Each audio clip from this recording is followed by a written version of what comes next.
Hi ladies and gentlemen, today our topic is CL Project Design KJ Shadow 2 or KJ Shadow 2 Orange 7075 aluminum fiber 1mm front sight.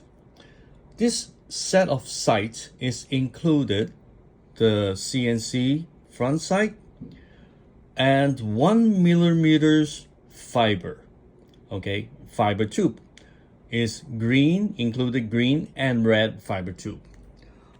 Let me show you the difference.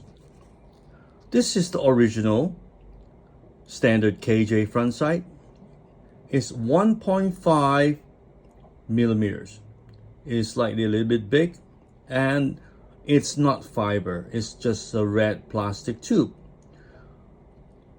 And this is the CL Project Design 1mm fiber front sight. And you see, it's more glow when you got the light. You see the difference?